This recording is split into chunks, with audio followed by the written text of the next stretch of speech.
If you're a homeowner with a private well, you know that thing is basically the heart of your house. It's what gives you water. But what happens when that heart starts, well, skipping a beat? Today, we're going to decode the secret messages your well system might be sending you. Everything from weird noises to low pressure and even a surprise jump in your electric bell. You know that moment of absolute dread, right? You go to the sink to wash your hands, you turn that handle and crickets, just silence. Nothing comes out. It's a real panic-inducing moment, for sure. Or hey, maybe it's not silence. Maybe it's a brand new sound you've never heard before. A really loud, unhappy groan, or a grinding noise coming from downstairs where your pump and tank are.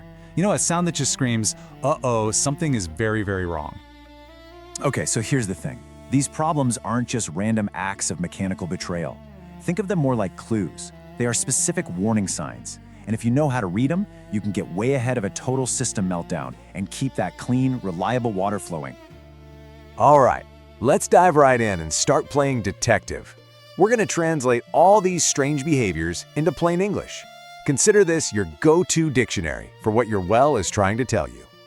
So first up, the big one. Absolutely no water. This isn't just a small glitch, folks. This is a full-on system shutdown. It's the loudest, clearest signal possible that something critical has failed. So what's causing this nightmare scenario? Well, it almost always comes down to one of two things. Either the pump itself has just given up the ghost mechanically, or there's an electrical problem, and the poor thing just isn't getting the juice it needs to run. Okay, now let's talk about something way more common, but oh so frustrating. Low water pressure. You know what I'm talking about. You're trying to take a shower, and you just get this sad, weak little trickle instead of a nice, strong stream.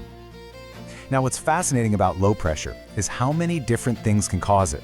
And that's what makes it so tricky to figure out. It could be an issue with your pressure tank, could be a clog somewhere in the pipes, or it might even be a sign that your pump is just getting old and tired and can't push water like it used to. Have you ever heard your pump is going crazy, kicking on, then off, then on again, like every 10 seconds? That's what we call short cycling. And it's not just super annoying to listen to, it's also incredibly stressful for your pump's motor. It's a huge red flag. So why does this happen? Well, this rapid-fire action means the system just can't hold its pressure.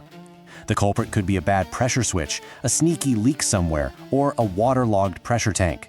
A waterlogged tank has lost its internal air cushion, so there's no air left to compress.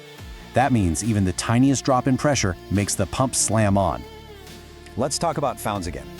A happy, healthy pump has this nice, smooth, consistent hum when it runs. But if you start hearing a loud groan or a grinding sound, that's not a hum. That's a cry for help. It's an urgent alarm bell. These awful sounds usually point to serious damage inside the pump. It could be worn-out bearings grinding away, or a motor that's on its last legs. Or it could be this really nasty thing called cavitation. That's when tiny but powerful air bubbles form and then collapse inside the pump, literally eating away at the metal from the inside. Yikes. Okay, now for a symptom that doesn't show up at the faucet, but in your mailbox. A crazy high electric bill out of nowhere. If you're looking at your bill and thinking, what in the world? It might be time to look at your well pump. And this is a perfect example of a mechanical problem turning into a financial one. See, a struggling pump is an inefficient pump. It has to work way, way harder to do its job, whether it's fighting a clog or just suffering from old age. And all that extra effort means it's drawing a ton more electricity, and you're the one paying for it. So, you've identified the symptoms. Now what? Well, this leads us to the most important part, the solution. A real pro doesn't just show up and start guessing. They follow a very clear, methodical plan to get things right.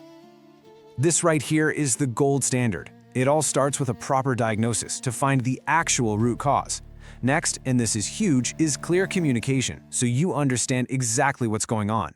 Then comes the efficient repair to get your water back on as fast as possible. And finally, they don't leave until they've tested everything to make sure the fix is solid. You know, the whole reason for a process like this is to give you peace of mind. It takes a really stressful, confusing situation and turns it into a predictable, straightforward solution. No guesswork, just results. So, after all of that, what's the big takeaway here? It's really about making a shift from just reacting to problems to being proactive. It's about going from being a victim of a well issue to being an informed, empowered homeowner. Honestly, this says it all. The absolute best thing you can do for your well is to just listen to it. Learning to recognize these signs early is your #1 best defense against waking up one morning with no water at all. We've gone over 5 of the most common signs today. No water, low pressure, weird noises, you name it. But there are others too. Every single one is a little clue from your well system, basically tapping you on the shoulder and saying, hey, pay attention to me. And that's really the question I want to leave you with. Take a second to think about your own system at home. Is the pressure as good as it used to be? Are you hearing any new sounds? Listening closely now is the real key to making sure that water keeps flowing for years to come. Thanks for joining me.